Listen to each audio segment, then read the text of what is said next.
तो last part में हमने देखा था कि जिन के पास मोशियू आकर उससे आइस बेगोनिया हब मांगने लगा था, लेकिन जिन अपनी पावर से आइस बेगोनिया हब को एक दूसरी और उससे भी ज्यादा अच्छी हब से बदलकर उसे लीजा को दे देता है। तो लीजा उस हब को लेकर अपने एल्डर्स के साथ वहां से जाने लगी थी, जिसको देखकर मोशियू लीजा का पीछा करता है, लेकिन जिन उसे रोक लेता है। जिसके बाद जिन ने वहां ब्लड ड्रैगन को टेलीपोर्ट करके बुला लिया था, जो कि मोशियू के साथ साथ उसके सभी सर्वेंट को मार देता है। तभी जिनको पता चला था कि वो ब्लड ड्रैगन उस टूटे हुए शिप के करीब नहीं जा रहा है, तो उसे समझ आ जाता है कि शिप के अंदर जरूर कोई पावर है। अब आगे तो इस पार्ट की शुरुआत में हम सुप्रीम मो जिन ली को देखते हैं, जो कि चार्ल्स से पूछ रहा था कि क्या तुम्हें अभी तक जिन की कोई खबर मिली। इस पर चार्ल्स उसे बताता है कि मैंने अपनी पूरी कोशिश की, लेकिन मुझे जिन की कोई खबर नहीं मिली, पर जल्द ही होली स्पिरिट टावर दोबारा से अपीयर होने वाला है और मुझे यकीन है कि जिन उसके अंदर जरूर आएगा। तो ये सुनकर सुप्रीम मो चार्ल्स से कहता है कि अगर ऐसी बात है तो मैं तुम्हें जिन को हैंडल करने के लिए ब्लड थर्स्टी डाओ विजन की पावर देता हूँ। इस पर चार्ल्स चौंकते हुए अपने मन में सोचने लगता है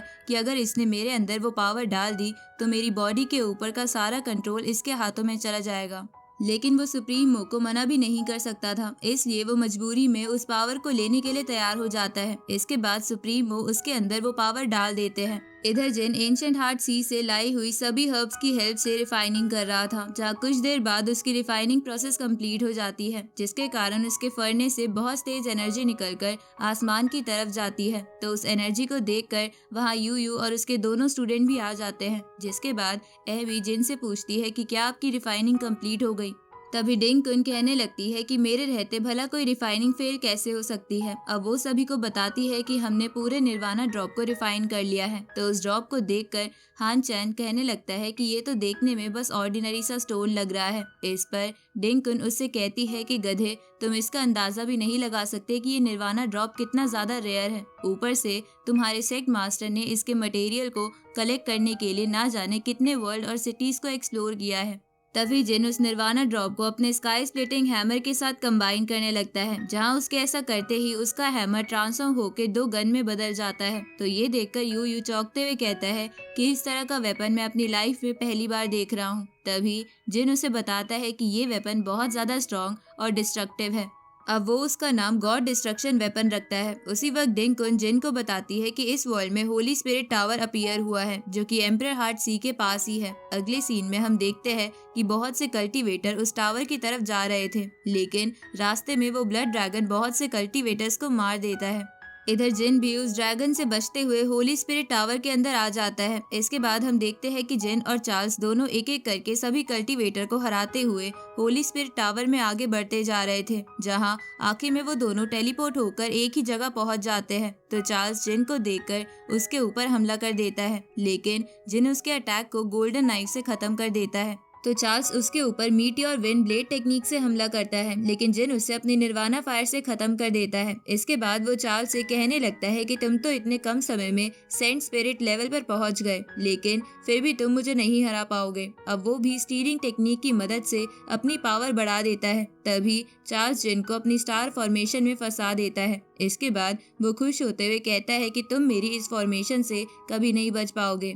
इस पर जिन उसका मजाक उड़ाते हुए कहता है कि मैंने तो सोचा था कि तुमने कोई अच्छे मूव को मास्टर किया होगा, लेकिन ये तो बेकार सी फॉर्मेशन है। तो ये सुनकर चार्ल्स गुस्से में जिन के ऊपर उस फॉर्मेशन से हमला कर देता है, लेकिन जिन गॉड डिस्ट्रक्शन वेपन के एक ही अटैक से उसके फॉर्मेशन को तोड़ देता है। तो ये देखकर चार्ल्स उसके ऊपर स्टार मीटियोर से हमला करता है, लेकिन जिन उन सभी अटैक से बचते हुए उसे अपनी गन से तबाह कर देता है। इस पर चार्ल्स चौंकते हुए कहता है कि इसने मेरी फॉर्मेशन को अपने इस वेपन से कैसे तोड़ दिया। तभी जिन उसके ऊपर अपनी गन से हमला कर देता है। तो ये देखकर चार्ल्स इधर उधर भागकर उससे बचने लगता है, लेकिन जिन टेलीपोर्ट होकर उसके सामने आते हुए उसके दोनों हाथों पर अपनी गन से फायर करता है, जिसके कारण उसके दोनों हाथ उसकी बॉडी से अलग हो जाते हैं और वो दर्द से चिल्लाने लगता है। तो ये देखकर चार्ल्स गुस्से में ब्लड थर्स्टी पावर को एक्टिवेट कर लेता है, जिसके कारण उसके दोनों हाथ दोबारा से रीजनरेट हो जाते हैं। साथ ही अब उसकी स्पिरिचुअल एनर्जी का कलर ब्लू से चेंज होकर रेड हो जाता है। इसके बाद वो वल्चर धर्मा बॉडी को बाहर निकाल लेता है। तो ये देखकर जिन चौंकते हुए कहता है कि तुमने किसी दूसरे के ग्रेट दाव को इनहेरिट किया है। उसी वक्त चार्ल्स जिन के ऊपर उस धर्मा बॉडी से हमला कर देता है। जिसे जिन शील्ड बनाकर रोकने की कोशिश करता है, लेकिन वो वल्चर उसकी शील्ड को आसानी से तोड़ देता है। इसके बाद चार्ल्स जिन को मारने के लिए उसकी तरफ बढ़ने लगता है, लेकिन जिन अपनी गन से फायर करके चार्ल्स को एक फॉर्मेशन में फंसा देता है, जिसके कारण उसका आर्मर टूट जाता है और वो चौंकते हुए कहता है कि तुम्हारा वेपन तो बहुत ज्यादा खास है, जो कि अटैक के साथ साथ फॉर्मेशन भी क्रिएट कर सकता है। अब वो जिन के अंदर के ब्लड को एब्जॉर्ब करके अपना आर्मर रीजनरेट करने लगता है। तो ये देखकर जिन उसे अपने लाइफ दाव सील की मदद से रोकने की कोशिश करता है, लेकिन इससे कुछ नहीं होता। तभी चार्ल्स हंसते हुए कहता है कि तुम जितनी ज्यादा पावर का इस्तेमाल करोगे, मेरा धर्मा आर्मर उतना ही ज्यादा ब्लड तुम्हारे अंदर से एब्जॉर्ब करेगा। तो ये देखकर जिन अपने मन में सोचने लगता है कि ये तो मेरे अंदर से ब्लड और स्पिरिचुअल एनर्जी बहुत तेजी से एब्जॉर्ब कर रहा है, और अगर ऐसा चलता रहा तो मैं इसे हार जाऊंगा। अब वो उसके ऊपर अपनी गन से फायर करने लगता है, लेकिन चार्ल्स उसके सभी अटैक को रोक लेता है। तभी जिन अपने वेपन से वाटर और फायर दोनों सील से चार्ल्स को घेर लेता है। तो ये देखकर चार्ल्स उससे कहता है कि तुम्हारे पास दोनों एलिमेंट की पावर कैसे आई। तभी जिन हंसते हुए अपने वेपन और 3 एलिमेंटल सील को निकालकर चार्ल्स को उसमें फंसा देता है। तो ये देखकर वो हैरान होते हुए कहता है कि ये नामुमकिन है, तुमने सभी 5 एलिमेंट की सील को कैसे कलेक्ट किया। इस पर जिन उससे कहता है कि मरने के लिए तुम तैयार हो जाओ, 5 एलिमेंट की पावर के सामने कोई भी पावर टिक नहीं सकती। अब वो चार्ल्स के ऊपर एक पावरफुल हमला कर देता है, जिससे घायल होकर वो नीचे गिर जाता है। साथ ही उसका धर्मा आर्मर भी टूट गया था। तभी उसकी बॉडी से एक ब्लड थर्स्टी सील बाहर निकलकर चार्ल्स को जकड़ लेती है। उसी वक्त चार्ल्स जिन से रिक्वेस्ट करने लगता है कि तुम मुझे जान से मार दो। अब उसके ऐसा कहते ही ये पार्ट यहीं पर एंड होता है।